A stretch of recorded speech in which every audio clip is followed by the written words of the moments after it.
안녕하세요, 여러분. 메르의 블로그 유튜브입니다. 자, 여러분. 오늘은 중국 사중전의 이후 군부에서 무슨 일이 벌어지고 있는지, 그리고 시진핑이 어떻게 군부 권력을 정리했는지 흥미롭게 정리해보겠습니다. 사실 이 이야기는 2022년에 나온 한 보고서에서부터 시작됩니다. 2022년 10월, 미국의 CSI, 그러니까 중국 우주항공연구소가 242쪽짜리 중국 로켓군 분석 보고서를 공개합니다. 문제가 뭐였냐면 이 보고서의 로켓군의 조직도, 지휘관 신상, 기지 위치, 미사일 종류까지 완전 내부자료 수준의 정보가 들어있었던 겁니다. 이성 사진으로도 알 수 없는 내용이죠. 일반 장교는 접근도 못하는 기밀입니다. 중국 공산당은 난리가 났고 즉각 내사에 들어갑니다. 결론은 충격적이었어요.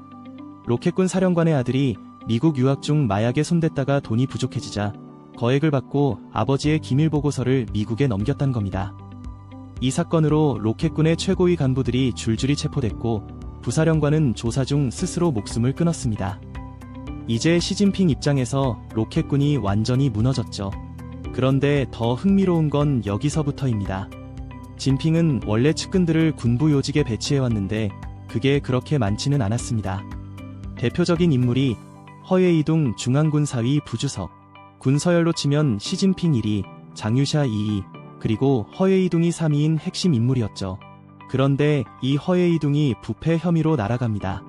부동산 자금 출처 문제, 비서와의 불륜까지 나오면서 퇴출. 심지어 허예이둥만 사라진 게 아니라 동부 남부전구 사령관도 공식 명단에서 사라졌습니다. 이들의 공통점은 푸젠방이라는 겁니다. 시진핑이 푸젠성에서 오래 일했기 때문에 자연스럽게 형성된 자기 사람들 그룹입니다. 하지만 중국 군부는 푸젠방만 있는 게 아닙니다. 시진핑이 태어난 산시성 출신들의 모임, 산시방, 이쪽 대표가 장유샤예요. 즉군 안에서 푸젠방과 산시방으로 권력 구도가 나뉘어 있었던 겁니다. 문제는 시진핑 측근인 푸젠방 사람들이 하나둘 제거되기 시작했다는 점입니다. 그래서 이건 시진핑이 숙청하는 게 아니라 산시방이 푸젠방을 역숙청하는 거 아니냐는 말까지 돌았습니다. 그리고 이 갈등이 가장 극적으로 드러난 게 바로 중앙군사위원회, 중앙군사위, 인선입니다. 원래 중앙군사위는 7명인데 시진핑이 임명한 3에서 5위, 즉 허예이둥, 리상푸, мя오하가 전부 숙청됐습니다. 그런데도 후임을 채우지 않아서 중앙군사위는 7명이 아니라 4명이 운영되는 기묘한 구조가 됐죠. 더 기가 막힌 건 균형이에요. 4명 중 시진핑은 혼자고 나머지 3명이 장유샤 쪽 사람들. 하지만 시진핑은 주석이라 최종 거부권이 있고 장유샤는 3명이라 다수결에서 우위입니다. 상호 거부 가능한 기가 막힌 팽팽한 구조가 된 거죠. 그러던 중 2025년 10월 중국 국방부가 군부 고위직 9명 추가 숙청을 발표합니다. 그 중에는 허예이둥과 мя오하, 그리고 시진핑이 직접 발탁한 인물들까지 줄줄이 포함됩니다. 그래서 이번 사중전회에서 원래 관심사였던 건 빈자리 3명을 채우느냐, 채운다면 어느 파벌이냐 였는데 아무도 안 채웠습니다. 바뀐 건 오직 하나, 서열 6위였던 장성민이 부주석으로 승진한 것뿐입니다.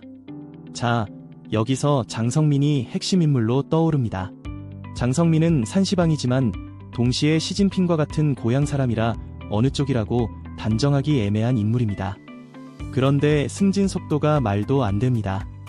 로켓군에서 핵심 요직을 거쳐 포병 정치공작부 11개월, 훈련관리부 8개월, 보장부 7개월, 그리고 바로 군 기율이 서기, 여기서 9개월 만에 중앙군사위 진입. 엄청난 초고속 승진이죠. 로켓군 대숙청 때 내부 협조를 해서 올라왔다는 의미로 반과일격, 즉 자기 편을 공격해서 승진했다는 말까지 돌았습니다. 1월 24일 장유샤와 류전리까지 기율 위반으로 조사를 받고 있다는 사실이 공식 발표됐습니다. 군부의 산시방 핵심 2명까지 숙청 대상이 된 겁니다. 이제 중앙군사위 7명 중 살아남은 사람은 오직 1명. 바로 장성민입니다. 결국 장성민이 시진핑 다음 군부노 2로 올라간 셈이고 시진핑은 군부를 완전히 새 판으로 갈아치운 상황이 된 거죠. 시진핑이 드디어 군부 정리를 끝낸 것으로 보입니다. 큰 전쟁을 앞두고 나이든 장군들을 내리고 젊은 세력으로 교체하는 경우가 많은데요. 대만이 더 긴장할 만한 시그널입니다. 오늘 내용이 좋았다면 구독과 좋아요 부탁드려요. 여러분의 응원이 큰 힘이 됩니다.